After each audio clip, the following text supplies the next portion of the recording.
Hello guys, यो चाहिँ मेरो सेकेन्ड ब्लग।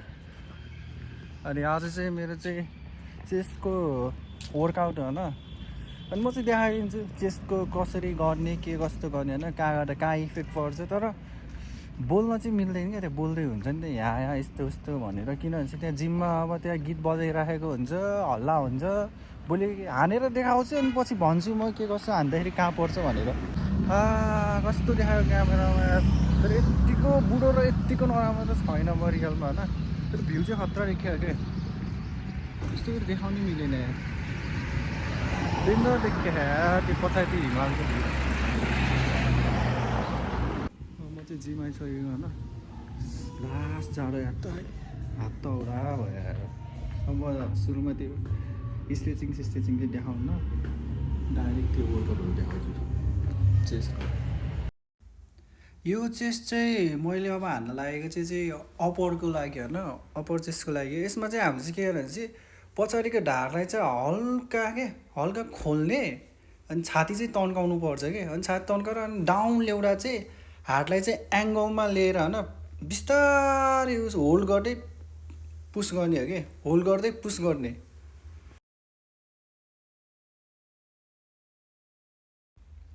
यो चाहिँ सेकेन्ड चेस्ट वर्कआउट भयो। यसमा चाहिँ हाम्रो चाहिँ मिडको कि मिड चेस्ट हो होइन। अनि यसलाई चाहिँ चेस्ट फ्लाइ भन्छ, चेस्ट डेक भन्छ, मलाई नाम त आउँदैन। तर यो हान्दा चाहिँ हामीले चाहिँ हात चाहिँ होइन हल्का त्यो बेन्ड गर्ने हो कि, हल्का बेन्ड गर्ने, चेस्टलाई तन्काउने, सोल्डरलाई डाउन गर्ने।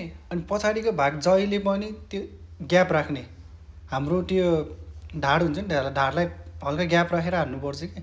अनि हान्दाखेरि जहिले पनि त्यो हामीले टक्क त्यो अगाडि ल्याउँछ नि, अगाडि ल्याउनेहरूलाई चाहिँ हल्का होल्ड गरेर त्यसलाई स्क्विज गर्ने क्या, चेस्टलाई हुन्छ नि प्रेसर दिने हो कि, अनि बल्ल हुन्छ।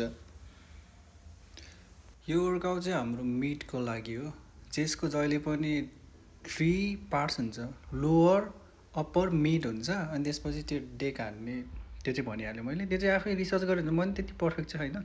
यो हान्दा चाहिँ हामीले चाहिँ होइन केबल रोमा नि हान्न सकिन्छ, तर हामीले बेन्चमा पनि हान्न सकिन्छ। बेन्च प्रेस हान्नु र यो हान्नु एउटै हो कि। तर म चाहिँ यही प्रिफर गर्छु है, किनभने चाहिँ यसमा चाहिँ ठ्याक्क त्यो हाम्रो लेफ्ट आर्म र राइट आर्ममा ठ्याक्कै बराबर प्रेसर पर्छ नि त। अनि हामीले चाहिँ त्यो बेन्च प्रेस हान्दा चाहिँ सुरुमा चाहिँ हाम्रो चाहिँ left arm weak, right arm strong भयो जस्तो हुन्छ कि। त्यही भएर म चाहिँ यही प्रिफर गर्छु, बिगिनरहरूलाई नि यही गर भन्छु।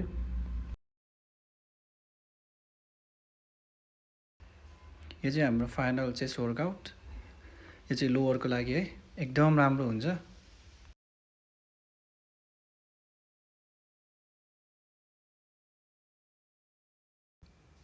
अब चाहिँ मेरो चाहिँ फ्रन्ट डेल्टको वर्कआउट गर्नु लाग्यो क्या, सोल्डर भन्यो पनि हुन्छ यसलाई। यो हान्दा चाहिँ हामीले चाहिँ अब त्यो आफूले सक्ने वेटलाई क्यारी गर्ने। अनि यसको लागि मेन चाहिँ फर्म मिलाउनु, फर्म चाहिँ हल्का लिन गर्ने होइन, हल्का लिन गर्ने शरीरलाई। अनि सिधा स्ट्रेट, धेरै माथि नै होइन धेरै तल नि, स्ट्रेट त्यही पोजिसनमा लग्ने, त्यही पोजिसनमा ल्याउने।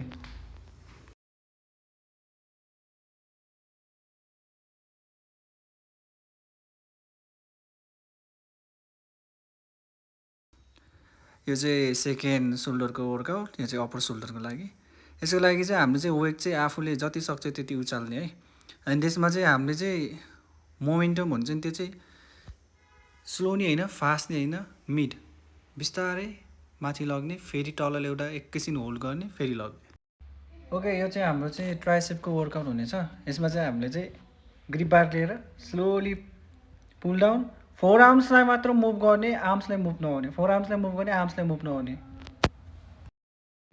यो चाहिँ हाम्रो ट्राइसेपको सेकेन्ड वर्कआउट। यसमा चाहिँ हामीले चाहिँ रोप लिनेछौँ। रोप लिएर चाहिँ त्यही सेम हो, फोर आर्म्सलाई मुभ गर्ने, आर्म्सलाई मुभ नगर्ने, बिस्तारै लग्ने, ल्याउँदाखेरि तन्काउने।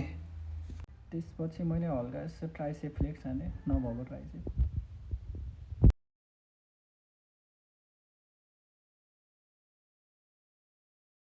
अनि मैले चाहिँ जहिले पनि दुईवटा ट्राइसेप हानेपछि चाहिँ बाइसेप पनि एउटा हान्ने गर्छु। यो गरेको चाहिँ राम्रो हो।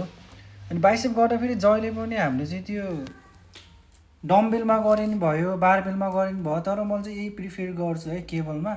अनि यो गर्दा चाहिँ हामीले चाहिँ शरीरलाई हल्का लिन ढल्काएर आफ्नो चेस्टदेखि एब्स सब बडीमा प्रेसर पारेर गर्नु के, स्लोमा।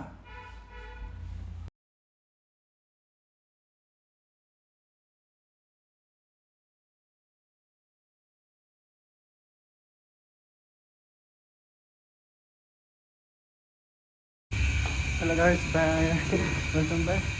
अनि मेरो चाहिँ चेस्टको वर्कआउट सक्यो अनि त्यससँगै मैले चाहिँ जहिले पनि 2टा ट्राइसेप 2टा सोल्डर हान्छु अनि बाइसेप पनि हान्छु। अनि त्यति हो, केही होइन। म चाहिँ तिमीहरूलाई के भन्छु होइन, अब जो कोही पनि छ जिम जोइन गर्न चाहन्छ या होम वर्कआउट गर्ने हो के कस्तो हुन्छ होइन, गर यार, यही उमेर हो यार गर्ने यार।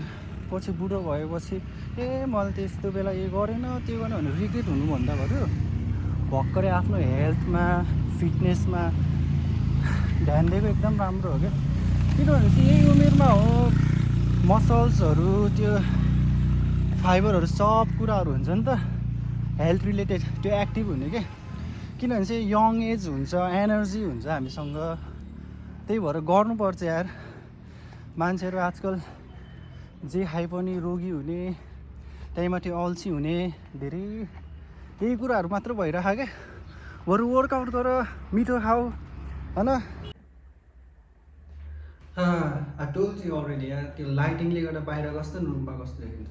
अनि यो कुरा छोड्छ कस्तो गाह्रो मोटो मोटो देखियो यस्तो त होइन मेरो। मेरो कुरा के भने चाहिँ होइन, वर्कआउट गर, जिम गर, नभए नि अब वाकिङ भयो भने जाऊ अनि इभिनिङतिर मर्निङतिर। अनि मेन चाहिँ वर्कआउट जिम वाकिङ गर्दा चाहिँ तिम्रो चाहिँ ब्रिडिङ फर्म पनि मिलाऊ है। ब्रिडिङ फर्म भन्नाले चाहिँ त्यो अर्कै होइन, माउथ क्लोज गर्ने, नोज ब्रिडिङ गर्ने क्या। नोजबाट आफ्नो ब्रिडिङ लिने क्या। किनभने चाहिँ यो गर्दा चाहिँ हाम्रो चाहिँ अलिक लङ टर्मसम्म भयो नि, त्यो वर्कआउट गर्दा होस्, वाकिङ गर्दा होस्, जिम गर्दा होस्, त्यसमा चाहिँ लङ टर्मसम्म भयो भने हामीलाई त्यो इफिसियन्सी हुन्छ नि त्यो वर्कआउटको, त्यो दिँदो रहेछ कि। खै मलाई भन्न आइरहेको छ, तर एकचोटि ट्राई गरेर राम्रो हुन्छ। अनि मेन चाहिँ हेल्दी होममेड फुड खाऊ है, हेल्दी होममेड फुड खाऊ। माछा मासु अन्डा चना पिनट बटर किन, केरा गेडागुडीहरू, त्यो बिन्सहरू, अब सागसब्जी त झन् चाहियो नै चाहियो। किनभने त्यसमा फाइबर हुन्छ। अब प्रोटिनको लागि माछा मासु भइहाल्यो। अब तिमीहरूले क्रेभिङ्स हुन्छ नि, फ्रुट्सहरू खाऊ। फ्रुट्सहरूले अब कसरी ड्राई फ्रुट्स बनाउँछ त्यो युट्युबतिर हेर, जति पनि पाउँछ है। अनि मेन चाहिँ यो जिम जाँदा वर्कआउट गर्दा कहिले पनि लाज नमानौँ भन। अनि हाम्रो बानी के छ भने चाहिँ हामीले कम्पेयर गरिन्छ कि अरूसँग। मेरो शरीर किन यस्तो मोटो बोसो आएको, यसको कस्तो पातलो, कस्तो राम्रो, यो केटी यस्तो, यो केटा त्यस्तो। किन अरूसँग कम्पेयर गर्नु, किन अरूसँग डाज्नु, आफू राम्रो बनाऊँ न होइन र। मेरो शरीर यस्तो छ म घटाउँछु, ल म यस्तो पातलो छु म मोटाउँछु। मैले पहिला त्यस्तै थियो, 50 थियो, 49 50 50मा थियो। पछि बिस्तारै बिस्तारै गर्दा 61 62 भयो मेरो वेट। अनि अहिले चाहिँ म 65तिर जाने बल्किङ फेजमा चाहिँ वर्कआउट गरिरहेको छु। तर भएको छैन मेरो, तर मेरो डाइट नमिलेर पनि हो। तर सकेसम्म चाहिँ आफूले चाहिँ सकिन्छ भने चाहिँ डाइट मिलाऊ तिमीहरूले होइन। जो कोही पनि छ जिम गर्न चाहन्छ जिम गरिरहेको छ है। अनि मेन चाहिँ के भनेपछि चाहिँ बाहिरको जङ्क फुडहरू त्यति कन्ज्युम नगरौँ यार। किनभने चाहिँ तिमीहरूले रियलाइज गर्छ कि एकचोटि तिमीहरू होइन बिरामी भएपछि होइन, बिरामी भएर यस्तो बिरामी भएर च्यापेपछि त्यो रोगले, ला म त मर्छु होला, बाँच्दैन होला भन्ने त्यो हुन्छ नि, त्यही थिङ्किङ आउँछ। भएर हात खुट्टा भाँचिँदा केही हुँदैन, बिरामी भयो भने हुन्छ नि त्यो फिभर आउँदा, त्यो भाइरल ज्वरो आउँदा, या कुनै अझै त्योभन्दा अप्पर लेभलको त्यो सिकनेस हुँदा चाहिँ मान्छे कस्तो डिमोटिभ भइन्छ कि, ला म त मर्छु होला, बाँच्दैन होला, त्यस्तो त्यस्तो थिङ्किङ आउँछ कि बिरामी भएपछि चाहिँ। अनि त्यो चाहिँ त्यो हुने नै हाम्रो कारणले। हामीले खाना नै त्यस्तो कन्ज्युम गरिन्छ, न वर्कआउट गरिन्छ, न टाइममा सुतिन्छ है। हाम्रो सराउन्डिङ एक्टिभिटी नै त्यस्तो भएपछि हामीलाई त्यस्तै त्यस्तै हुँदो रहेछ कि। त्यही भएर चाहिँ म चाहिँ के भन्छ चाहिँ जिम गर यार, हेल्थ इज वेल्थ के। अहिले नै गरेको राम्रो, अलि यङ एज छ, एनर्जी छ, टाइम छ, गर। तिमीहरू झन् अहिले आइरहेको कलेज पढ्ने स्टुडेन्टहरूको झन् बेस्ट भन्दा पनि बेस्ट अप्सन हो क्या जिम भन्नु। अप्सन भन्दा पनि बेस्ट भन्दा बेस्ट सजेसन हो क्या यो चाहिँ। किनभने चाहिँ तिमीहरूको बल्ल यो यङ एज हो नि त, बल्ल एडल्टमा जाँदैछौ। एडल्टबाट अब हाम्रो युथ एजमा आउँछ तिमीहरू होइन। त्यसको लागि तिमीहरू भर्खरै प्रिपेयर भएर वर्कआउटहरू गऱ्यो भने त पछि हेर्दा नि ओहो मैले 16 17मा स्टार्ट गरेको थिएँ, अहिले पछि म 19 20 21 हुँदा धेरै एक्सपिरियन्स भयो, ममा धेरै चेन्ज छ भनेर आफूले आफूलाई एडोर गरिन्छ कि। अरू पनि आफूलाई इन्सपायर हुन्छ कि। त्यो गरौँ के है। मिठो मिठो खाऊ, हेल्थ इज वेल्थ भनौँ। सबैलाई सकेसम्म आफूले पनि इन्सपायर गरौँ, जानेका कुराहरू सेयर गरौँ। त्यही हो मेरो कुराहरू चाहिँ यति नै छ। मेरो चाहिँ त्यो ब्लग्स लगहरू म त्यो फिटनेस इन्फ्लुएन्स बन्चहरू किने होइन। म चाहिँ आफूले बुझेको कुराहरू जे हुन्छ नि त्यही भन्न आएको। अनि मेन चाहिँ म यहाँ जिम सिम गर्ने यताउता भनेर नि यो हुन्छ नि म भ्लगिङ गर्छु भनेर मेरो चाहिँ बोरिङ लाइफ एक्टिभिटीहरू हुन्छ त्यही देखाउँछु। हेर्न मन लाग्नेले हेरिदिनुहोस्, नहेर्न मन लाग्नेले केही पनि भएन।